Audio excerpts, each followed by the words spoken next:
కొన్ని సందర్భాలలో మనం వేటకు వెళ్ళే సమయంలో మన మీద దాడి చేయడానికి క్రూర మృగాలు ఆలోచన చేస్తూ ఉంటాయి.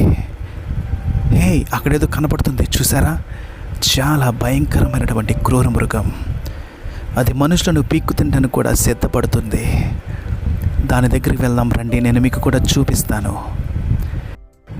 అది మన వైపు చాలా క్రూరంగా చూస్తూ ఉంది. మన మీద దాడి చేయడానికి సిద్ధంగా ఉంది.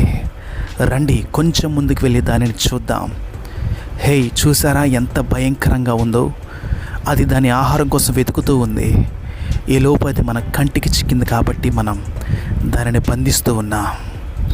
ఇక్కడ చూసినట్లయితే భయంకరమైనటువంటి ఈ గడ్డిలో అది మేత మేస్తూ ఉంది. మన మీదకు వచ్చేటువంటి అవకాశం చాలా ఉంది. అందులోనూ అది కొన్ని పిల్లలకు జన్మనిచ్చింది. అది మన వైపు అలాగే చూస్తూ ఉంది.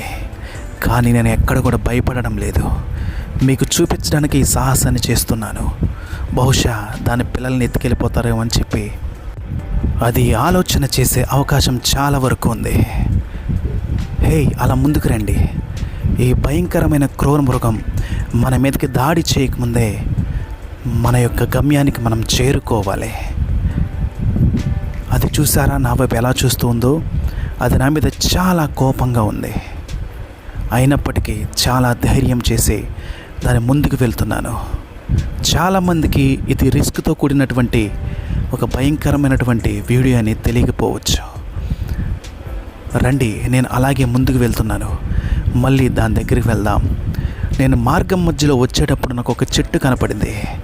దాని మీద కొన్ని కాయలు కనిపిస్తున్నాయి. అవి చూడడానికి ద్రాక్ష పళ్ళలా ఉన్నాయి. అలాగని చెప్పి వాటిని మనం తినకూడదు. మన ప్రాణానికి హానికరం కలగజేసేటువంటి భయంకరమైనటువంటి విష పదార్థాలు దాంట్లో ఉండే అవకాశం ఉంది. రోడ్డు పక్కన ఉండేటువంటి ఎటువంటి కాయలు కూడా కకృతపడి ఎవరు తినద్దు. మన ఆరోగ్యానికి భయంకరమైనటువంటి హానిని కలగజేసేటువంటి చెట్లు కనపడుతూ ఉంటాయి. ఈ అడవిలో ఎక్కడ చూసినా పిచ్చి మొక్కలు చాలా ఉన్నాయి. వీటిలో భయంకరమైన పాములు కూడా దాగి ఉంటాయి. మనం కొన్ని సందర్భాల్లో వెళ్ళేటువంటి ప్రదేశాలలో కొన్ని పాములు మన మీద దాడి చేసే అవకాశం ఉంది. కాబట్టి నేను నా గమ్యానికి చేరుకున్నాను. నేను తిరిగి ఆ భయంకరమైన క్రూర మృగం దగ్గరికి వెళ్ళేటప్పుడు మీరు కూడా నాతో పాటు రండి. ఆ భయంకరమైన క్రూర మృగం దగ్గరికి మళ్ళీ ఒకసారి వెళ్ళి దానిని పరిశీలిద్దాం. అది చాలా భయంకరమైనటువంటి జంతువు. అది ఏ సమయంలోనైనా మన మీద దాడి చేసే అవకాశం చాలా ఉంది. మీరు కూడా నాతో పాటు వచ్చి అది ఏమి చేస్తుందో చూడండి. ఇక్కడ కనపడేటువంటి చెట్లు చాలా భయంకరమైన చెట్లు. దీంట్లో ఉన్నటువంటి విష పదార్థాలు బహుశా దేనిలో ఉండకపోవచ్చు. నాకు తెలిసి ఆ క్రూర మృగం మళ్ళీ అదే ప్రాంతానికి వచ్చి ఉండొచ్చు. రండి ఒకసారి వెళ్ళి పరిశీలిద్దాం.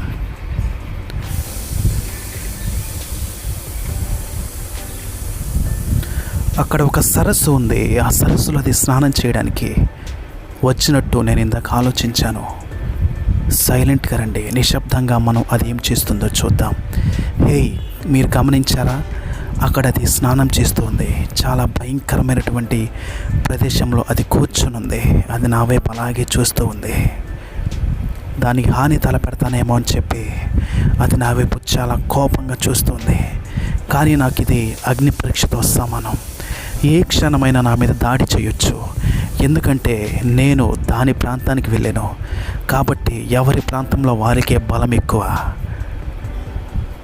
మీరు గమనించినట్లయితే అక్కడ ఉన్నటువంటి ఆ భయంకరమైన మురికి గుంటలో ఆ క్రూర మృగం అనేది దాని యొక్క శరీరంతో సేద తీరుతూ ఉంది.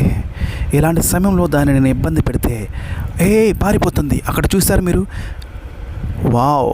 దానితో పాటు దాని కుటుంబ సభ్యులు కూడా ఆ ప్రాంతంలో తిరుగుతూ ఉన్నారు. బహుశా నా వల్ల వాటికి ఎటువంటి నేను ఇబ్బంది కలుగుతుందేమని చెప్పి అవి వాటి ప్రాంతానికి తిరిగి వెళ్ళిపోతున్నాయి. ఏది ఏమైనప్పటికీ ఇటువంటి క్రూర మృగాలను మనం వీడియో తీసేటప్పుడు మన జాగ్రత్తలో మనం ఉండాలి. మీరు కూడా ఇటువంటి భయంకరమైన క్రూర మృగాలు పిల్లలు కనినప్పుడు వాటి జోలికి వెళ్ళవద్దు. నేను మాత్రం దూరం నుంచి మాత్రమే వీడియో తీస్తున్నాను. అది దాని ప్రాంతానికి తిరిగి వెళ్ళిపోతుంది. ఏది ఏమైనప్పటికీ ఇటువంటి మూగజీవులను మనం ఏమీ చేయకూడదు. ఎందుకంటే అవి పిల్లలు కనిన తర్వాత అవి చాలా కోపంగా ఉంటాయి. సరే ఫ్రెండ్స్, నేను నా యొక్క స్థావరానికి వెళ్ళిపోతున్నాను. అంతవరకు అందరికీ సెలవు.